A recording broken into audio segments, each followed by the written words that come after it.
Hello, good afternoon, everybody. Thank you so much for being here. Welcome. I'm really excited about the conversation today, and I'm so excited to see so many people here, faculty, staff, students, friends of the university. This is going to be a great conversation. Before I introduce our speakers and the leaders of the discussion, I just want to talk a little bit about the Open Dialogue Project, of which this event is an illustration. The Open Dialogue Project is a presidential initiative that grew out of a joint task force set up between the Provost's office and the Academic Senate. And it's a simple idea. It reflects the simple and yet weirdly, it's an idea that's simple and yet weirdly has to be said explicitly, which is the idea that the free exchange of ideas, including and indeed perhaps especially ideas that challenge us, is at the very heart of what universities should be doing, and it's central to how we as an academic community contribute to human knowledge. USC is and needs to remain a place where intellectual courage is celebrated, where disagreement is treated as an invitation to learn bilaterally rather than a cause for alarm, and where every member of our community feels free to both speak their truth and to learn from the truth of others. And in that spirit, we're going to have a conversation today between our two discussants, whom I'll introduce. Dr. Jay Bhattacharya is the director of the National Institutes of Health and acting director of the Centers for Disease Control. He's a physician, economist, and a longtime Stanford professor who has spent his career at the intersection of health, data, and public policy. He's also been on the front lines of the fight for academic freedom of the very type that this Open Dialogue Project prizes the most. In conversation with him is our own Professor Neeraj Sood. Neeraj is a professor at the Price School of Public Policy with joint appointments in, settle in a minute, medicine, business, engineering, and the Schaefer Institute. He's also the founding director of the USC Open Dialogue Project. Professor Sood credits some of his success to Dr. Bhattacharya, who was one of his mentors at the RAND Corporation, and the two have worked together on various projects over the decades. I mentioned to Dr. Bhattacharya that my hope is that this familiarity will allow for a more robust, no holds barred exchange and disagreement. And he looked me dead in the eye and he said, that is exactly what it's going to mean. So if you've been at one of these events before, especially when Neeraj has been hosting it, he lays out some expectation. And since he's a discussant, I'm going to stand in for him for just a moment. And these are sort of the ground rules of how we try to structure these conversations. The first one is we all need to let go of the idea of winning. We all have views and we all have ideas, but we are not here to score points or to work out a verdict. We're here to hear each other and to share these ideas and exchange views. We're here to engage hard questions about academic freedom, scientific integrity, how universities can be places of intellectual diversity. These are not questions that lead to simple answers, and therefore we need to listen to each other. The second related is be curious, keep your mind open, remain in learning mode. We're not here to pass judgment on each other. We're here to benefit from the wisdom we all share. And the third one is we're here to talk about ideas, not people. Disagreement is important and indeed healthy. The clash of ideas is how we find truth. But disagreeing with somebody does not make them your enemy. Indeed, it makes that person somebody from whom you have an opportunity to learn. And disagreeing them is a way you can find common ground and understand the real heart of why you may have a different view on an issue. So with that out of the way, we are going to move on to the main event. My one request is that we allow the speakers to have their conversations without interruption until the period of the Q&A period starts. And with that, it's my honor to welcome Dr. Bhattacharya and Professor Sood to the stage. Thank you, Provost Guzman, and thank you, Dr. Bhattacharya, for spending your day at USC. My first question is, can I call you Jay? I don't think you've ever called me Dr. Bhattacharya before. Okay. So as the provost mentioned, we've known each other for nearly 3 decades, but most people in this room kind of know you from your work during the pandemic or now as your job as the NIH director and the acting CDC director. So I want to kind of go back in time and get the audience to know you a little better. So going back to your time when you were an undergrad student at Stanford, what made you think about going to med school, or what were your interests? What kind of made you tick? I mean, I was always, I don't know if this is bragging, but I was always good at math and science.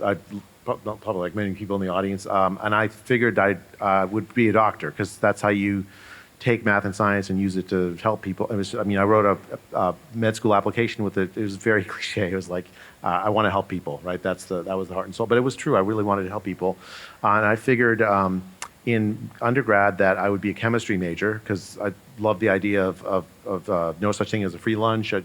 Turns out I'm really bad at the lab, though. Like, I'm bad at pipetting. The whole thing was just not good. And I discovered economics. Turns out there's no such thing as free lunch. It's actually at the heart and soul of that, too. And also, the tools of economics are weirdly, in some ways, more applicable to medicine than they are to economics itself, I found, right? So, like, data, like analyzing data really carefully, distinguishing correlation from causation carefully, a whole host of, like, the idea that there's fundamental trade-offs in everything you do. All of these are ideas that are central to medicine, and yet they're not necessarily applied as rigorously as they are applied in economics. And so I wanted to go to medical school first, and then I discovered economics second. And now, my God, look where it led to me. I mean, yeah. Don't do that, because then you might end up being director of multiple things.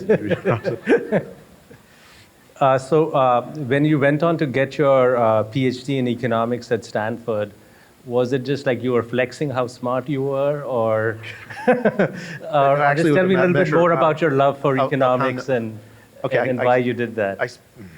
I spent my 20s in the library, so I don't know if it was a measure of anything, how smart I was. I was just, I was in medical school. I had applied to med school after my undergrad, and I got in to Stanford, and I was sitting there in the lab trying to memorize the cranial nerves. Anyone else in the room have to memorize cranial nerves? A couple of you. You remember the cranial nerve.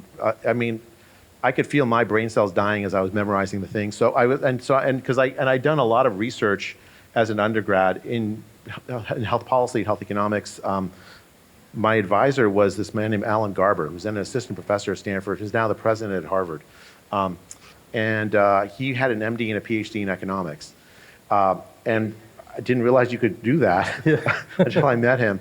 And so I took the test on the cranial nerves. I passed, and then immediately applied for the PhD in econ, because I figured this is how I could stay connected to the research I'd really grown to love as an undergrad, while still becoming a doctor, which was still my goal. Can you tell me about a research project from before the pandemic that you are proud of and that most people in this room might not know about?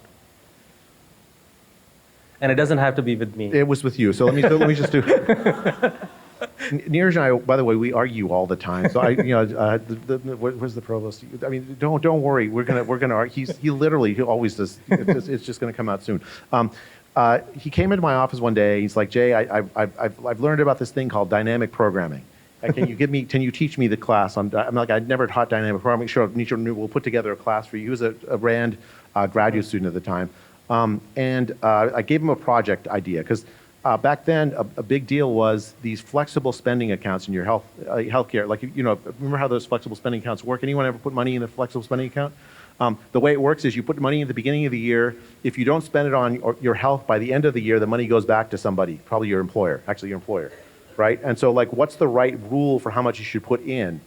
And people automatically go to the rule that, well, you put in such that the probability of money being money being left over is equal to the tax benefit you get from putting the money in. But actually, that's the wrong rule, because the optimal thing to do at the end of the year is to spend all the money, right? So you can tell who has a flexible spending account. You just go to their house, and if they have a lot of, like, prescription sunglasses or whatever in their drawer, that meant they probably have a flexible spending account, because what else are you going to spend it on at the end of the year? But that rule then means that you have to fundamentally rethink what the optimum is. And I assigned it to Neeraj, and we ended up with my only patent, which is a rule for how to like spend money on not that I've ever used the thing. It's just who knew that the NIH director was a nerd? I don't. So I have another question for you. This is the last one in the introduction. If your closest friends had to describe you in 3 words, what would they say? Are you kidding me? I'm not. Go to hell, Jay. I don't know. I mean, like, what would you say? So my 3 words were principled, inspiring, and caring. No, Neeraj, I mean, these are, pretend like we're not here. No one's here. So look, what did you actually say? No. The reason I came up with that is I remember this time when I was in first year of my PhD program, and I couldn't solve an economics problem. And I struggled in my office for a couple of hours. And then I finally gave up and decided to ask Jay, how to solve it. And an uncaring person would just give you the answer, or an unprincipled person would just give you the answer, and that would be the end of it. But a principled and caring person would make you sit in their office, work on the problem again till you solved it 2 hours later. At 3 a.m., by the way. And that was inspiring because I do that same thing with my grad students right now. I mean, I think, I don't know what 3 words to describe me are, but I do think that the principle here is right? It's like, I think we should be asking more of ourselves. Like, we should be pushing our students to discover things for themselves and be open to hearing from our students, but then also be willing to push back so that, I've learned so much from you, Neeraj, and as a oh my God, I'm getting gushy. Let's just move on. Okay, so now we're going to move to the topic for the conversation today, which is academic freedom. Jay, how do you personally define academic freedom? I just want to make sure we're all kind of on the same page. And what, if any, are, say, limits to academic freedom? During the pandemic, I was a very big critic of the public health response to COVID. From the very earliest days of the pandemic, I didn't start out as a critic. I started out as someone who wanted to understand how many people had already had COVID in April of 2020. Actually, Neeraj and I worked on a project together in Santa Clara County and then in LA County, measuring antibody levels in the population. I'd never written an op-ed before in my life. I'd never been on TV in my life. I approached that project as a scientific project. And I was absolutely stunned to see how my colleagues at Stanford reacted to that. I mean, essentially, they tried to get me fired. I watched as my friend Scott Atlas, who was I knew him a little bit before the pandemic, but during the pandemic, he became President Trump's advisor on COVID. And he was, as I got to know him early on in the pandemic, we were sharing papers with each other constantly. Like, I would send him papers, he'd send me papers. When he went to the White House, we kept doing that. We kept sharing papers with each other. He came to the view, a view I shared, that given the epidemiology of the disease, that there was this very steep age gradient in the risk of dying if you get COVID, where older people were much more likely to die, young people had almost vanishingly small risk of dying, that a strategy of focused protection was the right strategy. So that's what he advised the president. I said, do better in protecting patients in nursing homes, rather than sending COVID-infected patients into nursing homes, right? My colleagues, there were other elements, like he really is skeptical. He's skeptical about masking as a mass masking as a strategy for controlling the pandemic, in part because of a whole bunch of randomized trials that have been run before the pandemic on the efficacy. Anyways, this is all water under the bridge. The point about academic freedom is that my colleagues at Stanford, including in the medical school, engineered a faculty senate vote where they excommunicated Scott. They literally used religious language. If you look at what the resolution said, was that Scott's ideas on pandemic management are anathema, and they, effectively excommunicated him. He lived on campus. His friends who lived near him shunned him. He's still hurt. Like, he's still hurt from this. I faced a lot of pressure personally, and so I thought a lot about what happened. So let me just now answer your question more directly, right? So I think academic freedom, there's 2 aspects to it, right? So one is negative freedom, and one is positive freedom, right? So this is a distinction I think that Isaiah Berlin has made in his in thinking about freedom generally. Like so, the negative aspect of the negative sort of component of academic freedom is that the institution that you work for, the university, does not persecute you if you have ideas that are anathema, that are at the edge, that are like so. So, for instance, I did not lose my job as a Stanford professor. I was tenured. Stanford passed the test of test of negative academic freedom, in that sense, right? So I faced tremendous pressure from the university, including a ridiculous, bogus investigation that was finally ultimately cleared, which led to like thinking I basically had lost my capacity to be a researcher at all. Will my ideas ever be treated with good faith? I mean, I still have questions whether that's still possible. But the university ultimately did not pursue the investigation any further because there's nothing to it. Did not fire me. I did not get a faculty senate sort of disapprobation resolution put up against me specifically.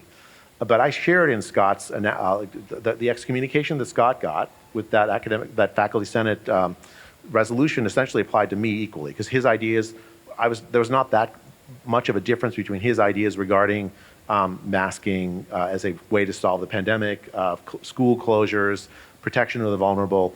There's no daylight between us and lockdowns generally, right? Stanford passed the test of negative academic freedom. There's another aspect of academic freedom which is broader than that, of positive academic freedom, right? Is there a capacity in the academy for tolerance of ideas that the majority, maybe even the vast majority, disagree with? Right? Is the culture such that you can have a Scott Atlas that speaks up and says an idea that the vast majority of the faculty disagree with, and yet the culture is such that that person is still seen as a treasured member of the community? That's what I mean by academic freedom. You both have to have the negative academic freedom, that's the minimum standard, and also you have to have that sort of positive notion of academic freedom for a university, in my view, to pass the test of academic freedom. Jay, for positive academic freedom, if the faculty, your peers, are criticizing you or criticizing your work, isn't that fair in the sense like they're saying that your entire life criticizing my ideas, so it seems only. No, but I'm just saying that in all seriousness, if the faculty senate decided to censure Scott Atlas, to me that's not an academic freedom issue. Like the provost didn't force them to do it; they got together and they did it kind of on their own, and that's kind of part of the things they do. In the history of Stanford, 3 people have been ever subject to the censure. And it doesn't include people who violated, tax laws or committed fraud or, there are 3 people in Stanford's history that have ever been censured by the faculty in this way. One person was a man named Edwin Ross, who he was in the 1910s. He was a social scientist, actually one of the founders of the American Economic Association, and he was a eugenicist. Right? I mean, a frank, straight-up racist. And the then sort of head of Stanford, Jane Stanford University, Jane Stanford, one of the wife of the founding person of the university, she hated him, and she engineered for him to get fired and leave. Right? That's one. The second one was Bruce Patterson, who was a English professor on science fiction during the Vietnam War. He was an opponent of the Vietnam War, but he brought on campus people who've been accused of essentially terrorist acts, right? And then Scott Atlas. That's not just standard criticism, right? When the faculty senate votes or the university essentially sanctions an unpopular view, they are saying essentially that view is outside the scope of what a normal university faculty is allowed to think. It's more than just disagreement. Like I've been joking with you, Neeraj, about the disagreement, but it's actually true, right? We've argued about literally everything. Like when President Trump got elected in 2016, 17, you're like, Jay, he's the United States has become a fascist state. How, let's figure out where you want to move to escape. I mean, I'm like, and we just argued about this, right? On every single is this derivative correct? You'll get Neeraj disagreeing with you about this. I'm like, no, Neeraj, this derivative is correct. You're just, I mean, it is normal part of our interactions with other people, including especially people we respect and love, that we have those disagreements. Mm-hmm. This is a difference of a kind, mm-hmm. right? Those disagreements, if they're done in the context of we're nevertheless part of the same community, seeking, as you said, this Provost said, like seeking to learn from each other, Andrew, you just said, right? So seeking to learn from each other and from that disagreement, without seeking to destroy each other, then that kind of disagreement can thrive. It's very constructive. Mm-hmm. What you're talking about instead is literally a religious idea of declaring somebody anathema, mm-hmm. that you are outside of the community of scholars from whom we are seeking to learn. Mm-hmm. Because your ideas are so far outside this of what we believe is permissible that you're not even permitted to be part of a community if you think them, mm-hmm. right? There's a very different kind of structure there. And so, Jay, now looking back, what have you learned from your experience during the pandemic? Like, is there anything you would change in your research substantively or in your tone on how you described or advocated for policy positions? Okay, so it was like June of 2020, and I was I had done this study on how many people had gotten COVID during in April of 2020. This study measuring antibodies in the population at large, one that both of which you were a co-author on, right? The study basically found that 4% of the population in Santa Clara County and I think 5 or 6% of the LA County population by early April 2020 had already had COVID, as evidenced by antibodies in their bloodstream, right? That led to, tremendous, essentially, like I said, an investigation of me by the university. It was very clear to me that my academic career was over, mm-hmm. right? I remember I couldn't eat, I couldn't sleep. I lost 30 pounds. I gained it back, so it's all good. It was in less than a month. It was just a kind of tremendous anxiety for me. I remember telling my students that they would ask me should I join Twitter, or should I? And I always tell my students, no, don't worry about that. Just publish your scientific work.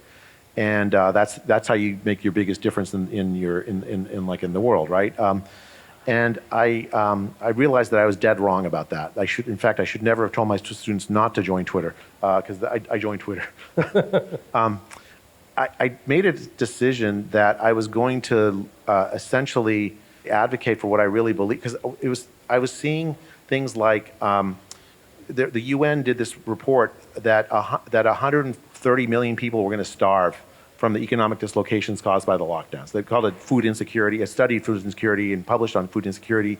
And so I was watching that. I was watching the World Bank say that 100 million people were going to be thrown into dire poverty, again, as a consequence of the West's decision to lock down, which has huge implications for the poorest people in the world, who live in the poorest countries of the world.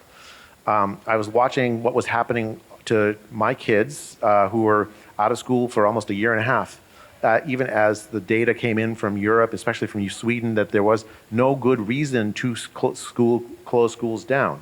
And I decided that I was going to, even if it ended my career as an academic, I was going to start speaking up pretty loudly as I could in a data-driven way on the lockdowns. I decided I was going to stop being academic. I remember having, I think we talked about this. I looked at it as crossing the Rubicon, right? I'm going to start speaking up publicly. I started going on TV to whoever said yes to me. I started writing op-ed after op-ed after op-ed, scientific piece after scientific piece, all focused on telling the world that the lockdown-focused strategy was hurting the poor and the working class of the world. Eventually, I wrote this document called the Great Barrington Declaration with a couple of other, a colleague of mine from Harvard and a colleague of mine from Oxford, And that got 1 million people to sign it, totally unexpectedly, from 50 different countries. And it got me invited to go visit the White House and talk to the president. It put me squarely in the eye, it was as if I was some political actor rather than someone who just cared deeply about the poor people of the world. Like people couldn't look at me as a good faith actor trying to like make make people realize, especially academics, American academics, realize that we were damaging the poor of the world. But what would you do differently, or if anything? Well, I was getting to that. I mean, I don't know. I figured I'd given up on my academic career. I don't think I would do that differently. I see. I tried my very best not to criticize people, to focus on ideas. But eventually, what happened was that I learned. I joined Twitter, and I learned that after Elon Musk took over Twitter that the Biden administration had gone to the social media companies using academic research as an excuse for suppressing mis and disinformation, and essentially ordered Twitter and a whole lot of other social media companies to suppress narratives that they didn't like, that the Biden administration didn't like. I saw emails from the White House essentially leaning on social media companies, telling them that if you don't put these rules of suppressing this sort of misinformation, typically about vaccines, but also about school closures and all this other stuff, lockdowns, if you don't suppress these narratives, we're going to destroy you as a company. Right? It's a huge violation of First Amendment rights. I saw my colleagues who were, I was trying to be very, very careful in my social media presence I was going no further than what I thought the data said. In fact, on masking, I was at in March of 2021, a conference that Ron DeSantis organized. And in that conference, it was like just me, Martin Kulldorff of Harvard, Sunetra Gupta of Oxford, and Scott Atlas. Martin, the governor asked me if I thought that there was any evidence on masking children, protected children or protected anyone else. And I'd done my homework. There's not a single randomized trial that demonstrated that masking children did anything, like especially toddlers. And in fact, in Europe, there was no rule of masking. So children were not under 12 were not required to mask in any country, anywhere in Europe. I said that, and there was a TV camera on us, and that was put on YouTube. Then that video of me saying that to the governor got censored off YouTube. So there was this like this. So like I don't know what I could have done differently, given that. Now, was I wrong on some substantive things? Yeah, absolutely. Okay, just to take a fun one. You remember on the eve of the Santa Clara seroprevalence study, you started a little betting pool about what the prevalence rate was, right? So the prevalence rate was what was it? It was like 4%, right? Yeah. 4%. So the bet was before we knew what the prevalence rate was, what was it going to be? So our colleague Aaron Ben David. I think started it, or maybe you started it. Yeah. He started, Neeraj, you first came in first, you said the prevalence is going to be 10%. And then Aaron came in and said it was going to be 5%. And then I'm looking at this going, how can I win this bet? So I said 10.0001% using Price is Right rules. And then Neeraj is like, no, Jay, you have to really say what you think. And I thought it was 15%. The data come in and it was 5%. 5%, and I was wrong by 2 orders, by multiple of 3. I changed my mind immediately. I try very hard to leave myself open to correction by data.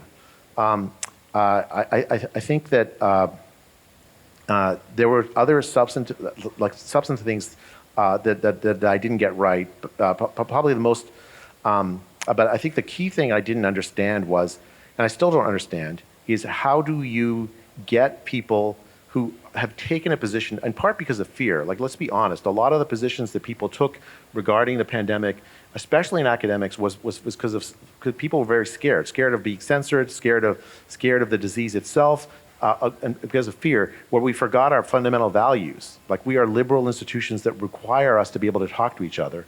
And we essentially decided that we should not be talking about this for giving the public the wrong idea about compliance with various measures. lockdowns and school closures and whatnot, vaccine mandates. And in the midst of that fear, I did not understand how I could start a conversation that would actually be in good faith. And I think sometimes I went, like there was a email from my predecessor, Francis Collins, who was the director of the NIH at the time, in October 2020, after I wrote the Great Brain Conductors. This was revealed in a FOIA document in 2021, where he wrote to Tony Fauci calling for a devastating takedown of me and my colleagues who wrote this Great Brain Declaration calling for opening schools and focused protection of vulnerable people. He called for a devastating takedown, which is, I mean, frankly, it's an abuse of power for someone in my position.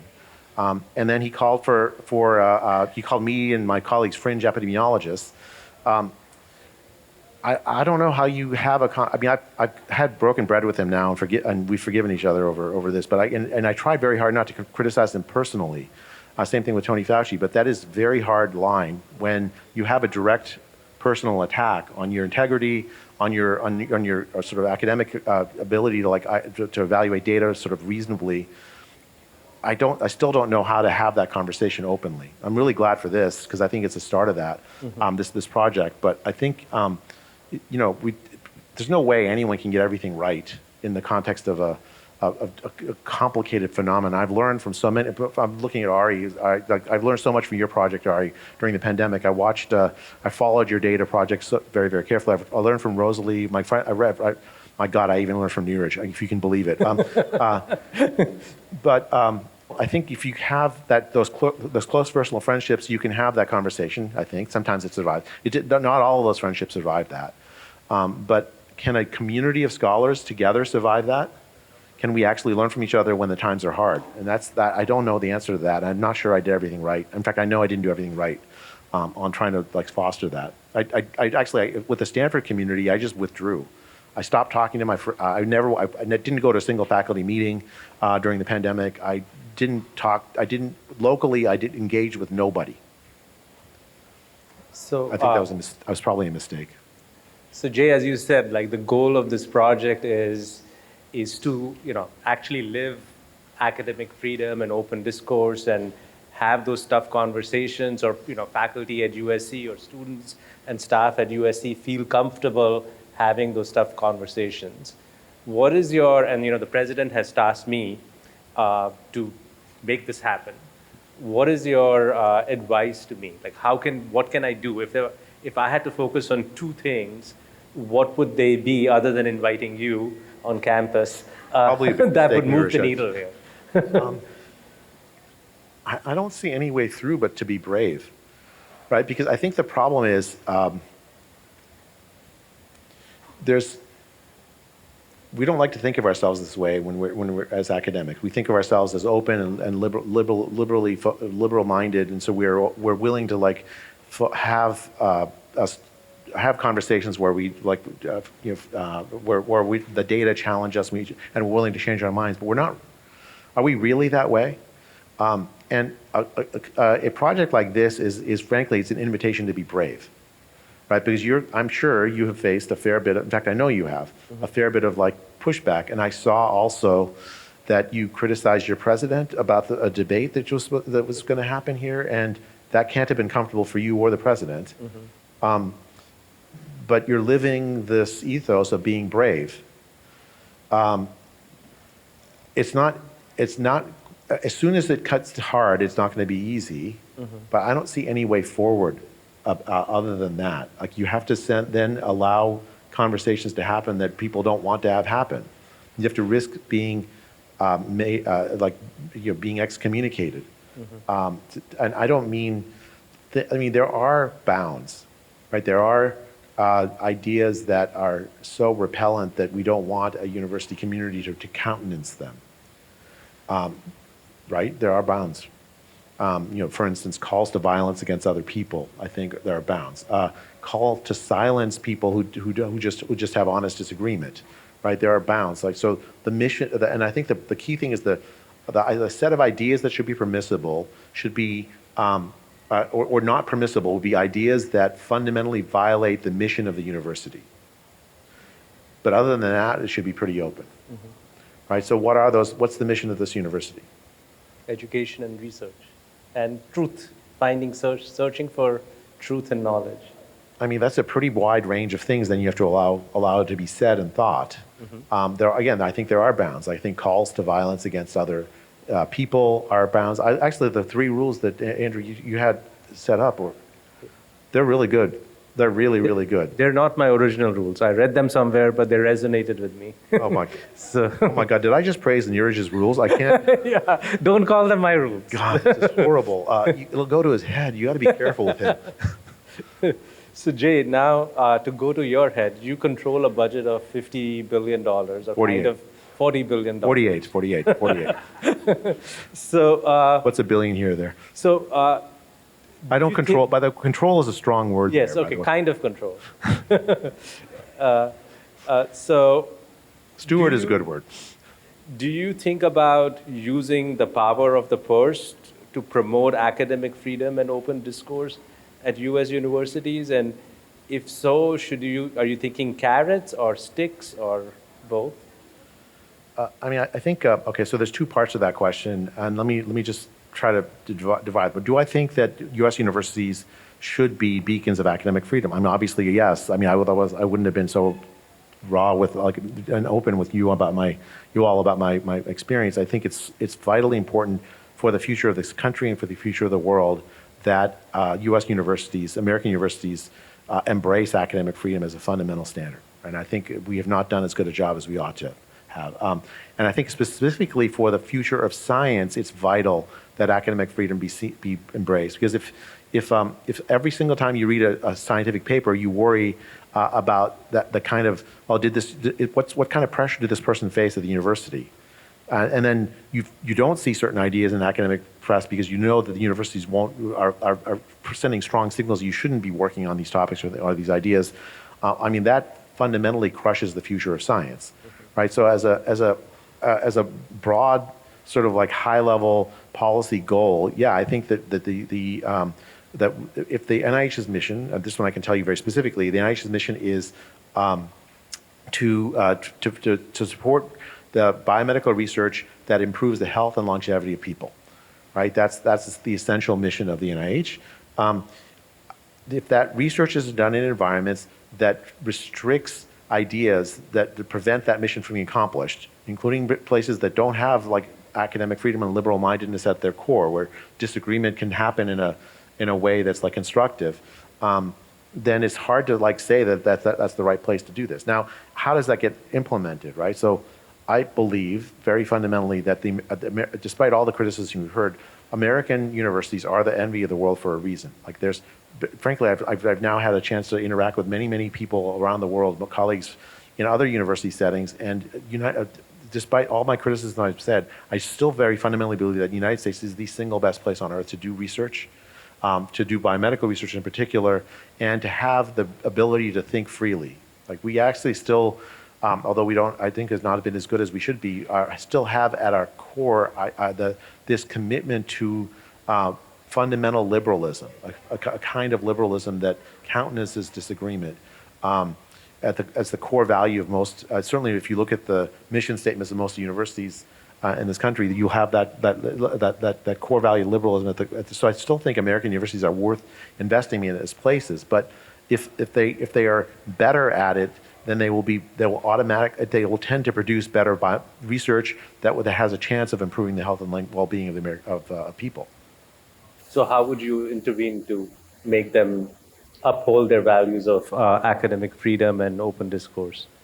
Or would you let the universities deal with it? I think so. The NIH is $48 billion. That is a lot of money. About $40 billion of which goes to extramural research, and we have rules for how that money is spent. Right. So, for instance. The money has to be spent on a project that's been approved by a rigorous peer review process. Congress decides how much is spent on infectious disease versus, heart disease or kidney disease. So we have to follow those rules, right? The universities and labs where we spend our money have to follow accounting standards, right? So they have to make sure that the money is spent on the things that they actually give the money for. So there's nothing wrong per se with using those levers to move universities in the right direction. On academic freedom, though, you have to be very careful if you're the government, right? It's a very delicate thing. If I just say, if you're not academically free, I won't send money to you.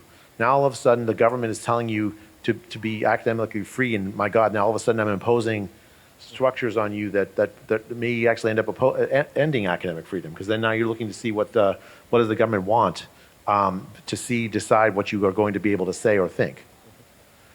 So it can't be that. It can't be this like direct structural intervention, but it can be leading by example, right? So, for instance, one of the things I learned when becoming director of the NIH was that about $10 billion of the NIH budget goes to the intramural research program. That is researchers who work for the NIH directly. Some amazing researchers work for the NIH directly. Turned out there was a rule that these intramural researchers had to follow. That before they sent their paper out for publication to a journal for peer review, they had to get permission from their supervisors. Now, some of the things they were looking for were reasonable, like for instance, the government rules about any document produced by a government worker has to be accessible for disabled people, vision impaired people, right? So fine enough. That's a good rule to follow. But then there were also other things that were many of the supervisors would say, well, this is contrary to what the NIH thinks, and they would prohibit the intramural researchers from sending their papers out for peer review. You got rid of it? I got rid of that rule. Because that's anathema, in my view, to academic freedom. There are ideas that are anathema, and that is a direct attack on the ability and so I fully expect, and there have been research done by intramural researchers that I don't agree with, and that's fine. In fact, that's good. Sometimes I learn from those papers, right? So I can lead by example, even if I can't directly force people to become, as soon as I start directly forcing people to try to adopt this vision, then the vision is destroyed. There's this sort of irony, because it's a very subtle thing, this academic freedom. So now I have some questions about viewpoint diversity or marketplace of ideas and related issues. So some argue that the lack of viewpoint diversity on campus is actually the result of academic freedom, which means professors decide who they want to be their colleagues, and the result of that process is what we have right now. Others are, on the other side, want quotas based on political ideology. Where do you stand on this issue? Do we need more viewpoint diversity on campus, and why? So let me just go backwards. Yes, you need more viewpoint diversity on campus, but I reject both of those formulations, right? So I don't think that okay, I'll just tell you my model. Maybe I'm wrong.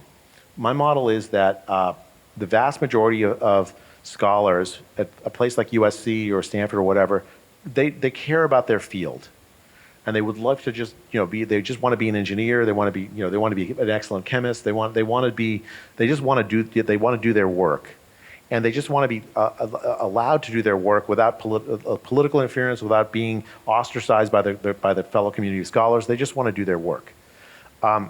There's a relatively small number of very, very intolerant faculty who cannot stand the idea that they work for an institution where ideas that they despise are sometimes represented. And they're often the loudest voices in a university. And most of the faculty who just want to do their work are intimidated to stick their head up on things that are outside of their work, lest they be ostracized or declared anathema or something.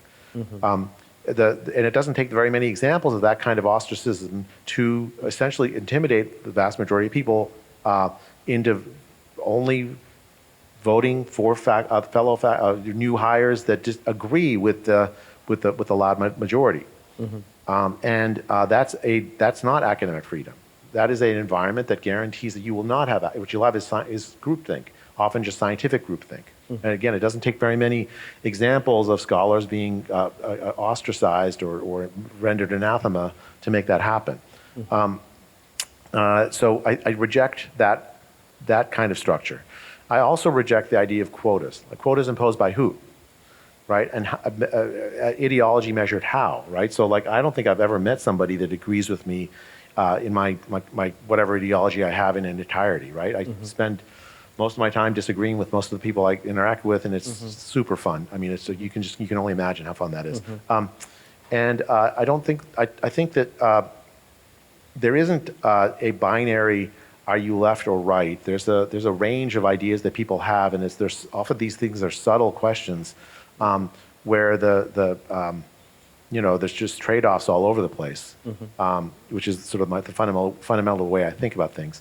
And so a quota then, essentially what it does is it does a couple things. Like, one is it crushes that subtlety and that nuance. And then the second thing it does is the people who are like the beneficiaries of that quota then will be seen as second-class citizens in the university. So I don't think either are a approach. That the only real way to get this is an ethos of commitment to small L liberalism, where there's a real deep tolerance for most ideas that are within the mission of the university. And that's it. And if the culture is there, then it's going to work and it's going to be great. If the culture isn't there, then no amount of external pressure is going to make it work, and no amount of just patting yourself on the back saying, look, we all agree that's the result of academic freedom is going to make that actually academically free. How do we build that culture, or how do we increase viewpoint diversity on campus without impinging on academic freedom? So for example, as part of this project, I've invited a lot of speakers with different viewpoints on campus, but I cannot get faculty to hire people with different viewpoints on campus, and they want to hire people more like them or with a certain viewpoint. So how do we kind of break that cycle, or is there a way to change governance structures or something else? Like, how do we do internal reform to get to a more diverse faculty Neeraj, in terms of ideas? I have two hats, the NIH director and the CDC director, and you're asking me to be put on another hat as university president, and my God, that job is harder than, it's a tough job. I don't know how you get there from here. That's the problem, right? We have essentially, so many American universities have entered a cul-de-sac, and we have in our DNA almost a genetic memory of what it could be like to be in a liberal place. We have a vision of what that might look like. And yet locally we vote for, you find somebody and you say, okay, well, that person's signaling that they're right wing by the words that they say, the topic that they study, and I'm not going to vote for them. Right? That's just normal in faculty. And you internalize it. You say, well, look, it's not that person's right wing, it's that how could a good scholar possibly think that? I think once university enters that sort of cultural cul-de-sac, it is very, very difficult to get out of it. Events like this are very, very important in that sense. Like, you're trying to send a signal to people at the university that this is not the kind of place that wants to be in that cul-de-sac, even though we are right now. We want to be the kind of place that we see in our vision of a true liberal university, where we can have arguments with each other, but nevertheless committed to basic scientific principles, committed to honest disagreement, tolerant in some fundamental way of ideas that even for, and I think like there's the range of things where people disagree, where it's like just deeply intolerant. Frankly, it's like not that many things. It's like, who did you vote for, right? That's a litmus test. Did you vote for Donald Trump? Well, then obviously you can't be a member of our community, right? There's a relatively small number of if you think this way, you are out kind of things. And the problem is that those things are not actually within the outside of the boundaries of what it would mean to be a liberal university. And I think I don't know. I'm not trying to convert anybody to want to be fans of President Trump. My God, that's not possible. What I'm trying to say is, I think in university settings it's not possible. There are other settings where it's much more possible. What I'm trying to say is that I would love to see universities move to a place where those litmus tests don't exist.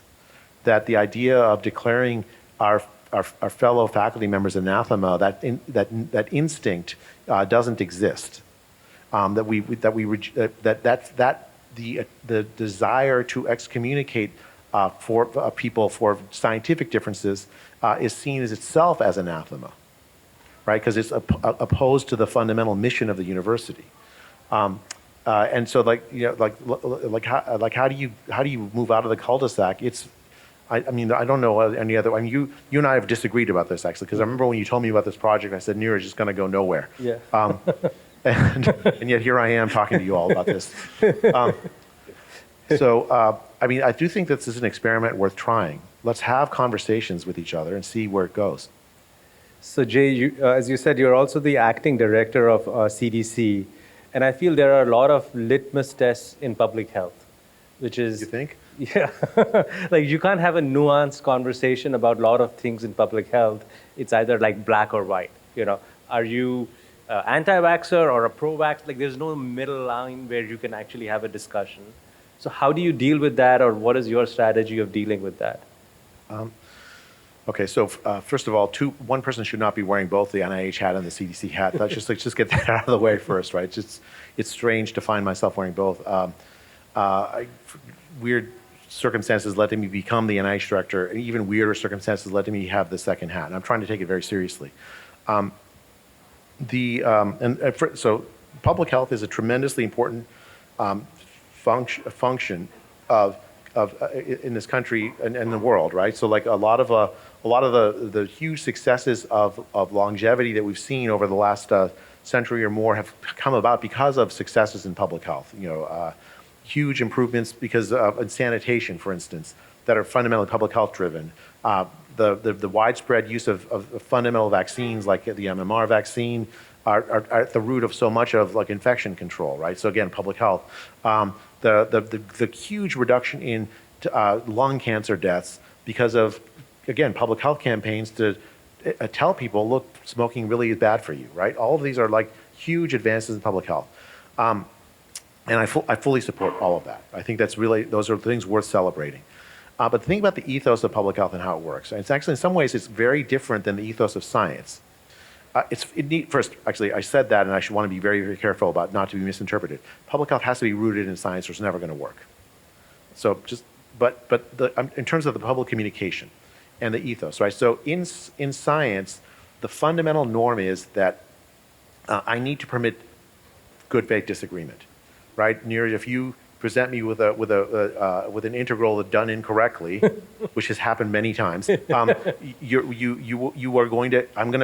I have to be able to tell you, Jay, you got the integral wrong, right? You got it wrong so many times. Yeah. You remember. Neeraj's one big weakness, by the way, is integration. He can't stand it. He'll tell you himself. Now, thank God for AI. I don't need to do any integration. But the point is that fundamental openness to disagreement, and then you and I disagree.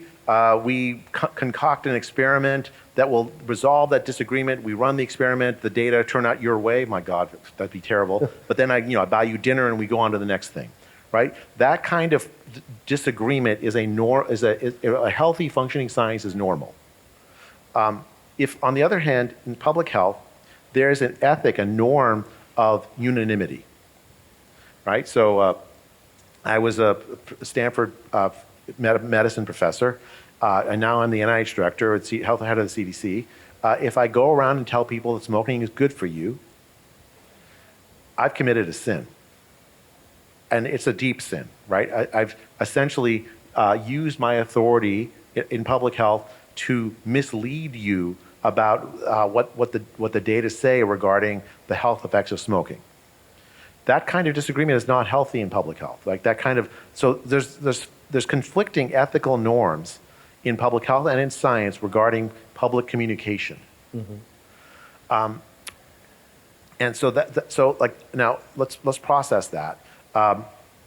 Public health needs to then have some tighter policing of speech than science does. Like just as a discipline. Now, but in order to justify that, you need to have a even more rigorous standard for what scientific truth really is, consensus really is, right? So the evidence on smoking causes lung cancer is deep. It comes from multiple directions. Multiple people looking at the same thing tend to find the same answer. It's absolutely convincing for any open-minded person reading the literature, right? From Dahlhill on down, right? So you have a huge amount of scientific basis for that unanimity of messaging regarding smoking cessation, right? When public health embraces that sort of ethos of unanimity of messaging on topics where there is not that deep scientific consensus, though, it itself commits a sin because it suppresses that scientific discussion that needs to happen. And so there's a real subtlety. And you asked about vaccines. Let me just address this head on. I mean, I'll do it with a incident that just happened. It's in the press actually, just today. So I'll just talk about this, right? So, okay, so how do you decide if you want to know the efficacy of a vaccine? How do you decide what the efficacy of a vaccine is? First, you have to have an endpoint. So let's say the endpoint of your efficacy estimate is prevention of hospitalization, right? Will the vaccine prevent you from being hospitalized? Well, one way, that the gold standard way to do that is you can run a randomized trial, right? You randomly assign some people to getting a vaccine and then randomly assign other people not to, and then see are they hospitalized over the next year or something, right? That's one way to do it. The problem there is there are real ethical constraints on that, right? So I'm not going to assign a group of kids to not get the MMR vaccine. That's unethical because there's, again, I believe a deep and abiding and very convincing literature that's very important for the health of kids to have the MMR vaccine. Are there side effects from that? Yeah, sometimes, luckily there are. We shouldn't suppress that discussion, but that's just a reality that there's in everything there's a trade-off. Even every good thing there may be some trade-offs. So you can't run a randomized trial for many vaccines, right? So let's take the COVID vaccine and the boosters that are currently out, and we want to know the efficacy in terms of preventing hospitalization, right? And so how do you do that now? Now, if I can't run a randomized trial, especially since the probability of being hospitalized for COVID is now so much lower than it once was, you're going to need massive samples to sufficiently power the exercise. So you have to use observational data. But then now you're in a fight over, let's say I just compare people who get the COVID booster versus the people who don't get the COVID booster now, and I track and see hospitalization rates. Well, everyone in the audience who's ever been in an economic seminar or a public health seminar can automatically say, what's wrong with that? And that is, there's confounding. The set of people who get the vaccine are different than the people who don't. That's why you do randomization. Mm-hmm. There's huge fights over this. If you ever sit in an applied economic seminar, that's all they'll talk about is am I confusing correlation and causation, right? But there are statistical methods that are actually quite powerful to address this problem. One statistical method that has been used very commonly recently in public health is something called the test negative design. You guys have ever heard of this? A couple of you are nodding your head. Let me just describe neutrally what it is, right? So I want to know how will a vaccine protect you from getting into the hospital? But I don't have any data for people outside the hospital. I just take data from people that are in the hospital. And from that, I infer the probability of keeping you out of the hospital if you're vaccinated versus you're not.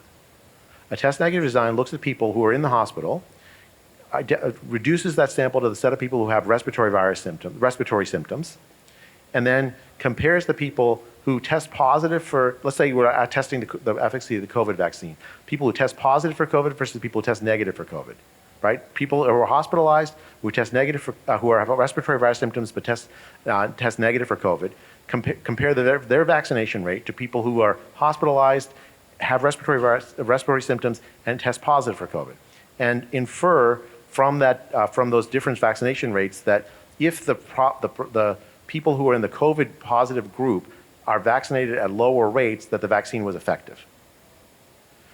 There's a massive selection bias problem. Like who actually is hospitalized is not a random process. It's not a coin flip. the symptoms of COVID and symptoms of flu overlap, but they may not be exactly the same. And so you have, again, a sample selection issue.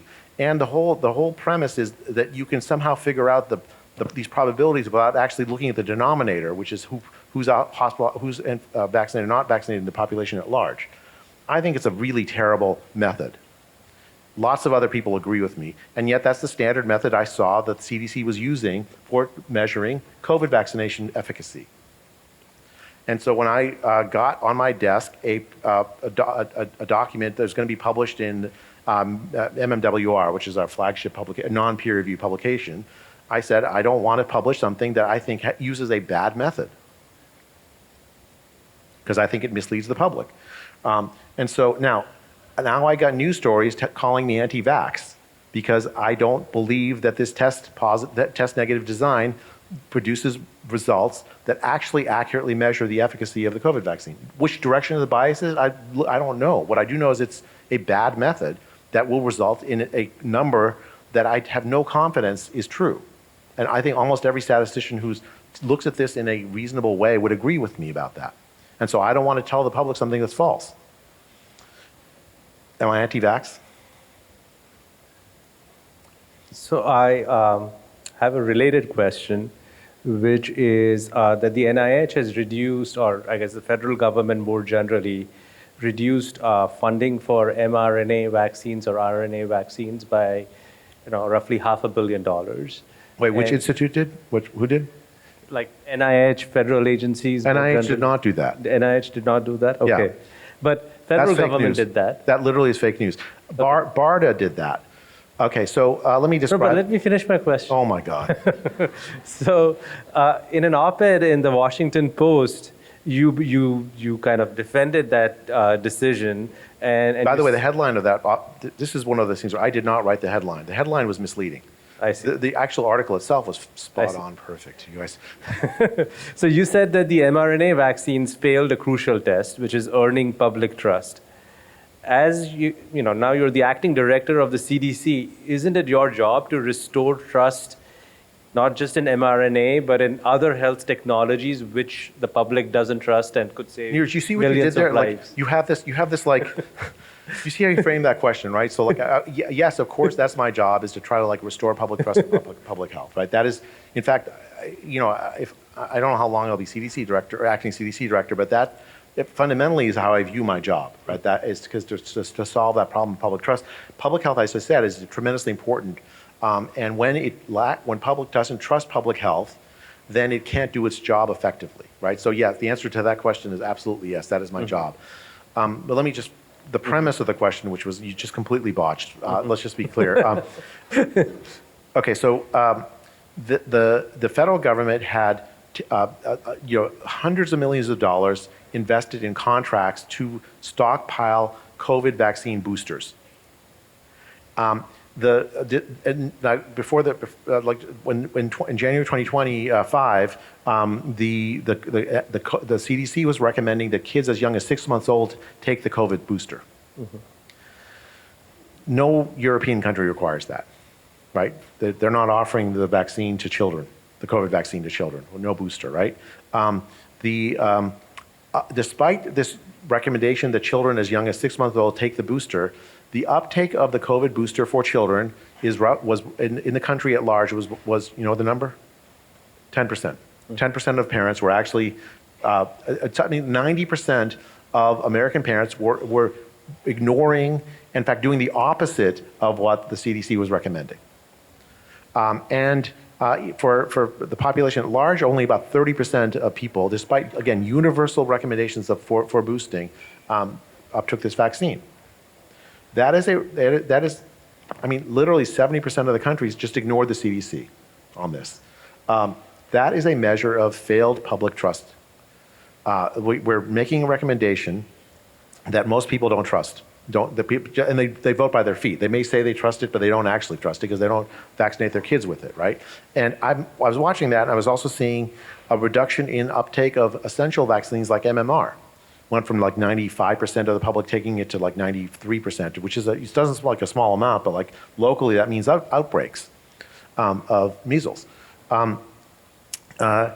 So you have BARDA investing in, hundreds of millions of dollars in contracts to stockpile a vaccine for the population at large that the population is not actually using.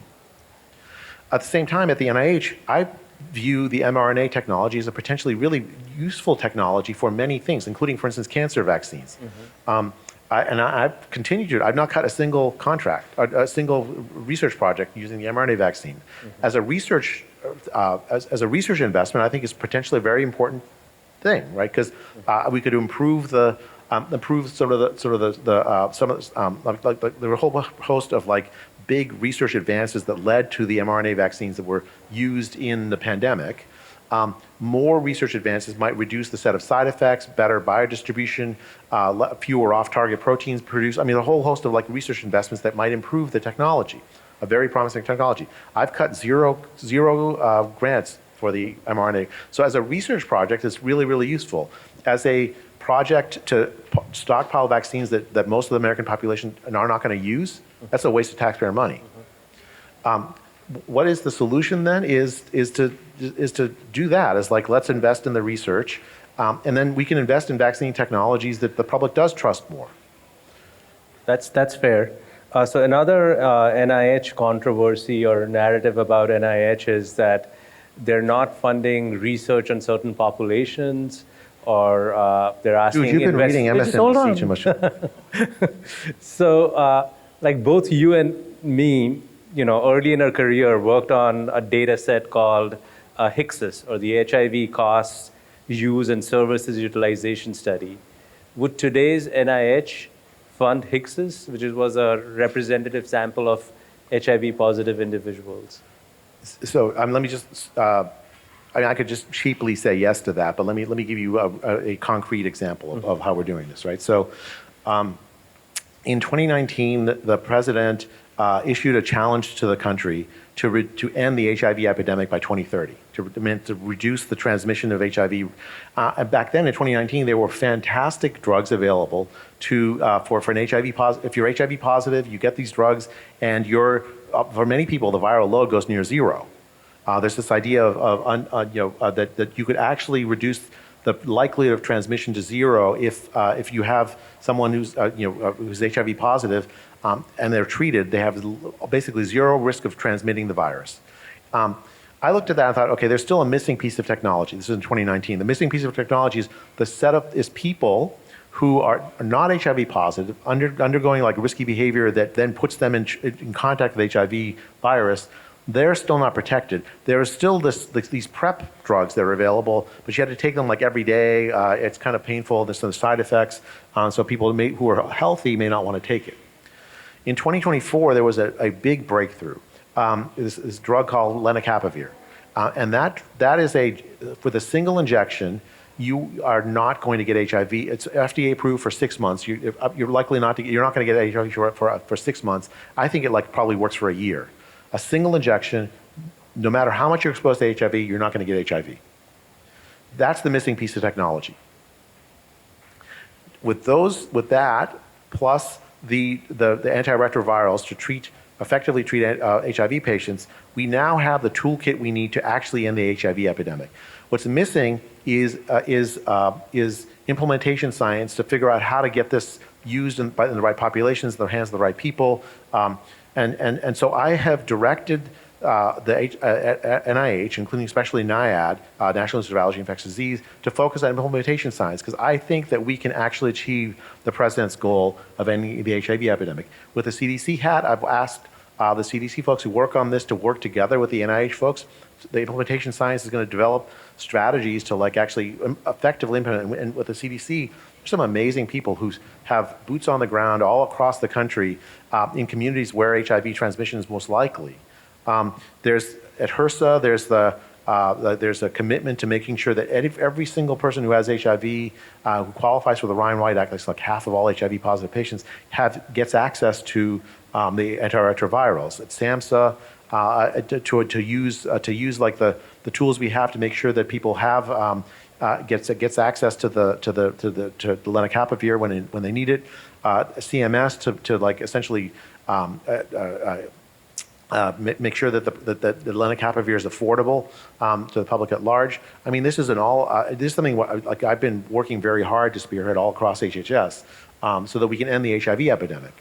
So the answer is yes. Yeah, I don't think HCSIS now is the key missing tool. Yeah. The key missing tool is implementation science, and I've ordered the NIH to work on it.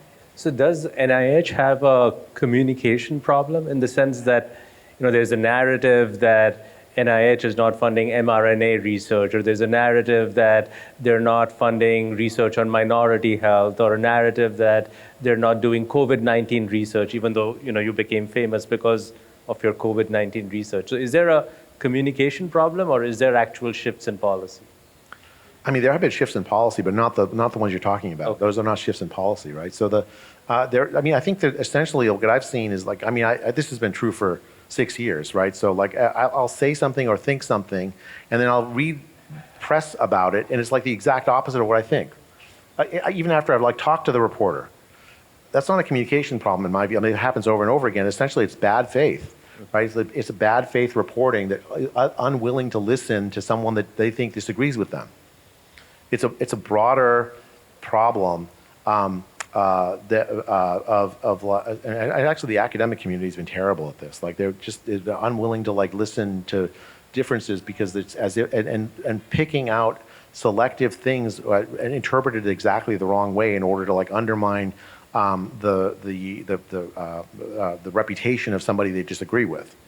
Mm-hmm. And I think this happens in the press all the time, right? So go read my Wikipedia page, and I don't recognize the person in it, right?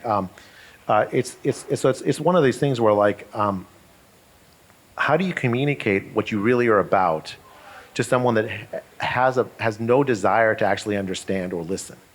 Mm-hmm. I wrote that piece in the Washington Post expecting people to understand this distinction between production contracts and research. It's clear in the piece. I defy you to go read the piece and not see that in the piece. And yet the headline, essentially that's all people read, essentially says the NIH cuts research on the mRNA vaccine. It's just a lie. We didn't do that.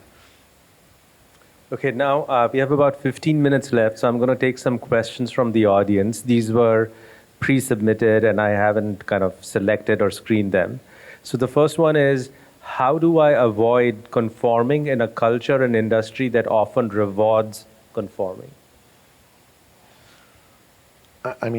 You have been non-conforming, so you should be able to answer this. It's so easy for me to say, just be brave, but it's not. It's cheap, right? I decided. Okay, so it's June 2020. Stanford's trying to fire me because I run this zero prevalence study. I've decided basically that I have no chance of being I can't be an academic anymore. Because what's going to happen, I still think that, by the way, I can't actually be an academic anymore, right? So no one is going to look at my research and treat it in a good faith way. Either they'll be inclined to believe me because they're my friends and or whatever, they like what I've done as an NIH director or whatever, or they just have this bad faith reaction and they won't ever look at the idea and say, well, it's true or false because of I agree with the data or the logic's wrong or whatever, right? I don't know how I can be a member of that community anymore. I essentially decided that I was going to speak in ways that I knew would excommunicate me from the academic community that I love. And so it's cheap and easy for me to say be brave, but I don't know how else to do it. I think I would love to see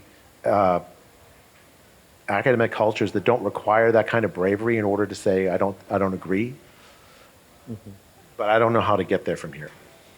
So the next question is, since 2025, the NIH has seen an exodus in senior leadership, including Michael Lauer, who oversaw the integrity of the scientific review process. Separately, the Trump administration has pardoned donors convicted of major Medicare fraud. Given these events, why should the public and scientific community... What is about fraud? It says Trump administration has pardoned donors convicted of Medicare or Medicaid fraud. I don't know whether that's true or not. I didn't pardon anybody. I don't have that power. Okay, so maybe just the question is, there has been an Mike, actually, leadership. What do you do with that? I love Mike Lauer. Actually, he's. I was looking forward to working with him. He did this piece a few years back, which I've cite all the time, which is the aging of the scientific workforce, the age at which you get a first large R01. I learned from Mike's work that was used in the 1980s used to be mid-30s, and now it's mid-40s, right? So I was actually really looking forward to working with him. I was really sad when I arrived and he'd already left. In fact, I went over to his house and we had a conversation. He wrote a piece where I disagreed with him. It was fantastic.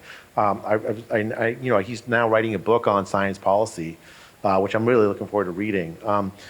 So just on the topic of Mike, I heard he'd had. I'm not going to get into personal details, but he had some other reasons having nothing to do with the Trump administration for leaving, for wanting to leave because broadly, there have been a lot of changes in leadership at the NIH, most of which happened before I became NIH director. I have been working very hard to have a process to hire people that meet the high standards of being an NIH Institute director, right? So I have a process where, but normally it takes years. It'd be 1 or 2 years before you can find and identify someone and promote them to become an institute director. I need to have that process be faster while still maintaining. So I try to mimic a process I knew about from when I was a faculty member at Stanford, right? So that you have institute directors being interviewed, or potential institute directors being interviewed by other institute directors. We opened the process, got hundreds of applications for these positions. They're reviewing those applications and they interview the most promising ones for where they say, the question is, do they have the sort of capacity to be the kind of leader that could lead an NIH institute? And then the office of the director, their great career staff, they're doing the interview, they're doing the interviews of the people that survive that first layer. That first layer also includes external groups that have some stake. Mm-hmm. And then finally, they come to me, 2 or 3 applicants, and I've been interviewing them. It's been a little harder the last month and a half because I've been traveling to Atlanta a lot, but I've gone through 25 different interviews so far. We made, I think, 5 or 6 offers. There's a government ethics process, which is long and painful, because if you're going to be an institute director, you have to get rid of I had to resign from Stanford, for instance, in order to become an NIH director. So you have a whole bunch of process to go through. So you're just going to start to see a lot of those institute director positions start to be filled. I've tried to emphasize that scientific excellence, capacity to do leadership at that scale, be the key things that decide that. The secretary gets to decide, makes the final decision. That's the law, and so the secretary will have a say. But the candidates I'm recommending to him are the ones that pass this very rigorous selection process. As you think about these senior leadership positions and just more generally NIH staff and maybe even reviewers, how are you thinking about viewpoint diversity more broadly? Not along ideological lines, but along different schools of thought and so on. What are you doing to make sure you're not getting pigeonholed in certain areas? Yeah, I think it's one of the questions I ask the institute director candidates is how do you think about ideas that you disagree with, and how will you promote those ideas, or think about or allow those ideas to be part of your thinking? It's not a litmus test for me because there's some fields. Is smoking bad for you? Whether frankly I think it's not that productive to invest in. But then there are other fields where there really are legitimate disagreements, and I want to see them, even though they may have taken a position on one side on the debate, that they are open-minded about on other things. So it's a case-by-case thing. But the institute directors that do the best, I don't know what the right ideas are for curing Alzheimer's or preventing Alzheimer's. I have some ideas about this, but I think being open-minded about this actually really fundamental for an institute director who wants to invest in that. So I want to see that their scientific viewpoints are pretty broad. That even for ideas they disagree with, they can see where the strengths are and they can talk about those in a reasonable way. Your prescription for bravery seems to be probably the way to go if all you have are conclusions. But if you have a methodology and data below that, then why is it not possible to say, well, show me your data and I'll show you mine, I'll show you my assumptions, my axioms, and my methods? Yeah, I think that a healthy scientific culture would exactly allow that, right? A healthy scientific culture says, look, you have some idea, you have some hypothesis, and you have some data underneath it. I have some hypothesis, I disagree with you, I have some data underneath it. We together devise an experiment that distinguishes between our positions, and whatever the experiment happens to be, that's who's right. That's a healthy scientific culture. The problem is that in many ways, I think that we do not have a healthy scientific culture, right? There are ideas that are anathema. And so in that scientific culture, there is a need for bravery. And I'm not saying data-free bravery. I mean, I was not talking about lockdowns and school closures and mask mandates and vaccine mandates without data. I was citing data, and yet I was still anathema, right? So it's not a healthy scientific culture to produce that. So just if I may, to take it as next step, was that anathema because your conclusions were correlated with some others who were ideologically and without data proposing certain conclusions? Why is that a criteria? I mean, so No, like, are there like, does Donald Trump agree with me is not a criteria for truth? No, it's right? not. And it's also not a No, criteria I'm just for trying to deciding when someone's understand. anathema, I'm not right? saying it's the right thing to do. Yeah. I'm asking, why do you think that happened? Why did it become anathema? I think that we, let's just stick with academic medicine and American universities. Actually, I think this is also true of many European universities. We don't have a culture fundamentally of tolerance of dissent on a certain set of topics, especially when it comes to politically charged topics, right? And so I think the idea that I can dismiss someone's idea because they happen to be a Republican, that's actually normal in academic medicine. And yet it is fundamentally at odds with reality, right? It doesn't matter if I assume most of you all are Democrats. I don't care about that. I fundamentally care about is, can I learn from you? Can we have an honest conversation with each other about things we do, when can we learn from each other? So I think that's the problem. I think that the signifier of your political beliefs has become, in academic circles, a measure of your goodness as a human being. A measure of, are you even worth paying any attention to whatsoever? And I think that's a very, very unhealthy culture. My name is Lee Sterling. I teach in the School of Business Communication. And I'm I revolt against the word misinformation so much because it just seems like a term that's normally used in ordinary discourse to just dismiss ideas that you disagree with, and so much that was labeled misinformation was subsequently shown to be actually true.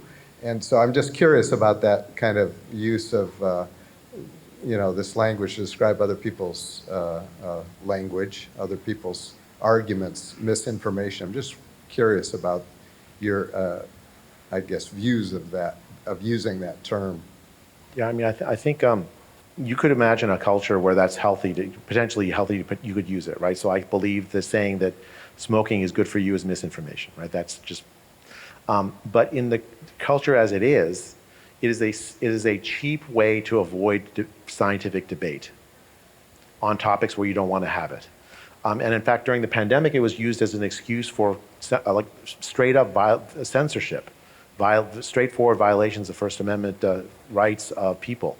And as a result, it's caused a rupture between people in public health and the public at large, a distrust of regular people and their doctors, and a sort of a division between Americans and scientists.